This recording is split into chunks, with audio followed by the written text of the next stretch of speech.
Hey, seventh graders. So today your assignment is some DeltaMath questions. So I just wanted to go over some of these questions with you before you get started. So let's look at the first one. It says, Mark went shopping and must pay 7% sales tax where he lives. What number should he multiply the price of items by to find the total of the item plus tax in one step?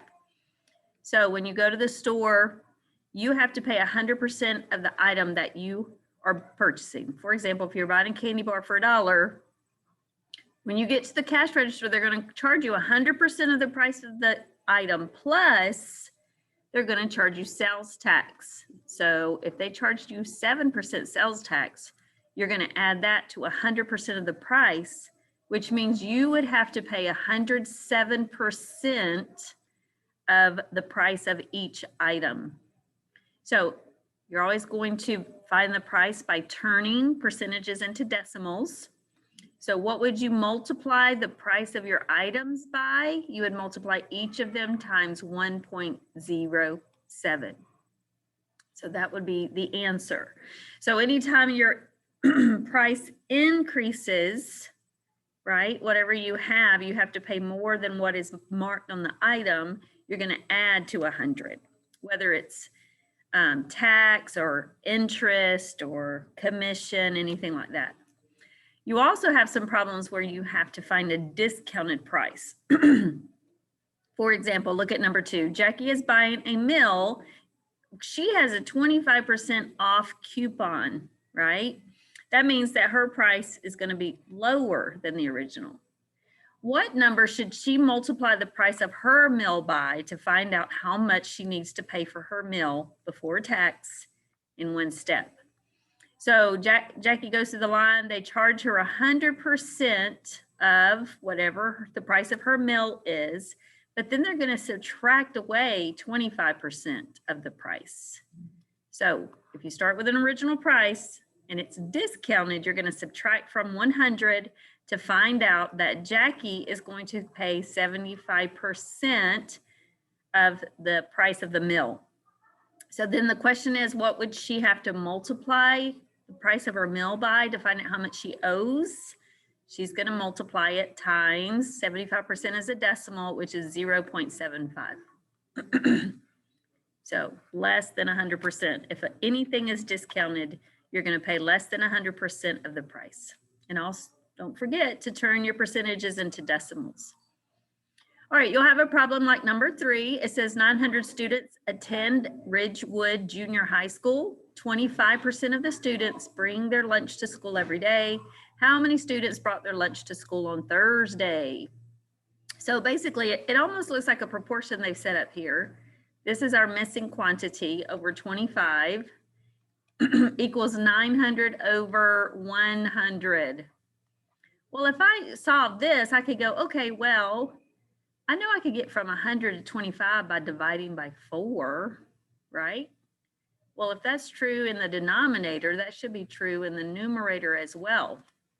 So I'm going to divide 900 by 4, and I get 225, and that's the answer. 25% of 900 is 225.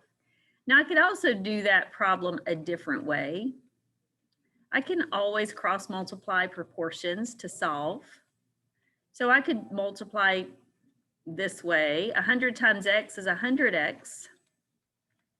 900 times 25, 900 times 25 is 22,500. And then to get x by itself, I would divide both sides by 100. And I'm going to get the same answer of 225. So when it's set up like a proportion, one way to solve it is always you can cross multiply and divide to get your answer. All right, let's look at number 4. It says fill in the blanks, find 10% of 190. So once again, to get from 100 to 10, we could divide by 10. And then to get from 190 to this number, we would do the same thing, divide by 10. So if I divide 190 by 10, I get 19. Or like I said earlier, you can set it up like a proportion the way it looks on your screen. You would cross multiply. 100 times x is 100x. 190 times 10 is 1,900. If I divide them both by 100 to get x by itself, I know my answer is 19. So 2 different ways to do the same type of problem. All right, let's look at this one. Number 5. Well, the first thing you do is find 10% of 120, which is always easy because you're just taking off a 0, or you're moving your decimal up from the back to the front, or you could say left. But on this situation, we want to find 70% of this number. 70 out of 100 is 70%. So we could set up our proportion. We can cross multiply. 100 times x is 100x. 120 times 70 would be what? It's late in the day, my mind's not working. 8,400. And then when I divide by 100, I will get my answer of 84. Okay. Very good. Number 6. Now, when you have straight proportion problems like the rest of these that I'm going to show you, there's a proportion formula that you can always use that's always going to give you a good answer. So let me write it on the screen for you, and this will always work. All right, so if you think of the proportion is over of equals percent over 100. You can take a word statement and you can plug these numbers into this formula according to what the question is. So this says what is, or it says 120 is. So 120 is. So instead of is, I'm going to write 120. And then a percent always goes over 100. Well, the question this time is what percent? Well, I don't know what percent, but I know percents always go over 100 every single time. That's what a percentage is. It's a number compared to 100. And then it says of 800. So 800 is going to go on the bottom where the word of is. So we're going to cross multiply.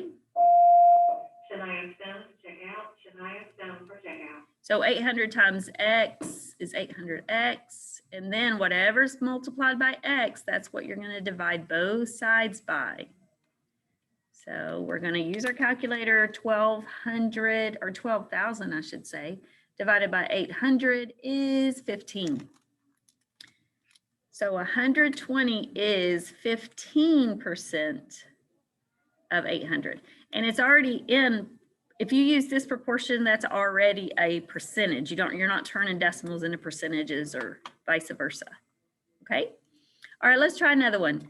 Now this question is what percent, so once again, we don't know the percent of 80 is 60. So once again, is over of equals, our percentage is missing, over 100. So we're going to cross multiply.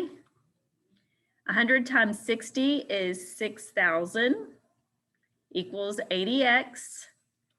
To solve for x, we're going to divide both sides by 80. So 6,000 divided by 80 is 75. So 75% of 80 is 60. That's the answer.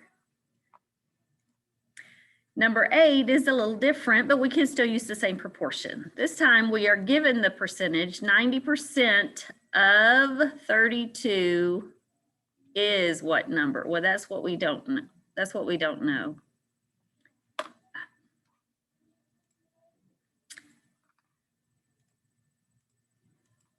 Okay, so is the part that we're missing, right? That's our variable. So is missing. We're going to do our x there. Of is 32. 90 is our percentage, and percentages always go over 100. So 100 times x is 100x. 90 times 32 is 2,880. And now I'm going to divide everything by 100. And I'm going to get 28.8. 28.8. So 90% of 32 is 28.8. All right, we have 3 more. We'll be finished. Whoops.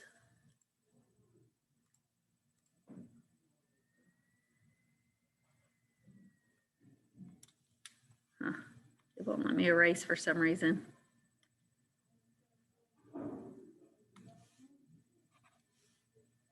All right, anyway, there we go. All right, so we're going to use our percentage proportion. Yep, I don't know why it's not letting me erase.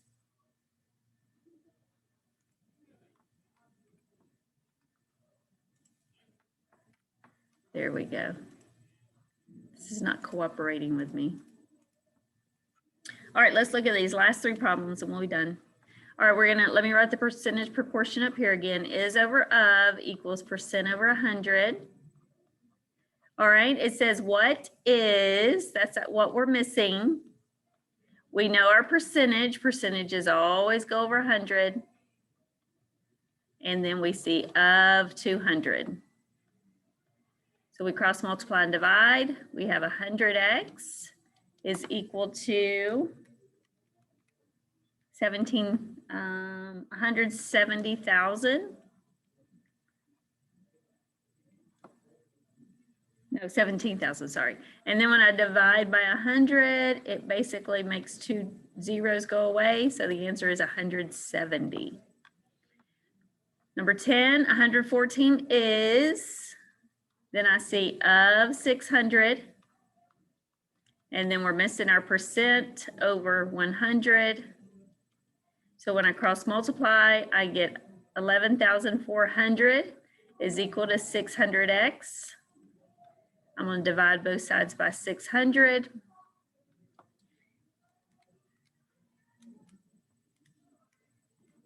And the final answer is 19. And then the last one, what is, our variable is our is of 340. And then our percent will go over 100. So we're going to cross multiply. 100x is equal to 340 times 55, 18,700. When we divide by 100, it drops those last 2 zeros. And the answer is 187. All right, you guys, so you should be able to do all your DeltaMath problems because I've just shown you examples of each type of them. If you need any more help or with that or anything else, please let me know. Have a great day.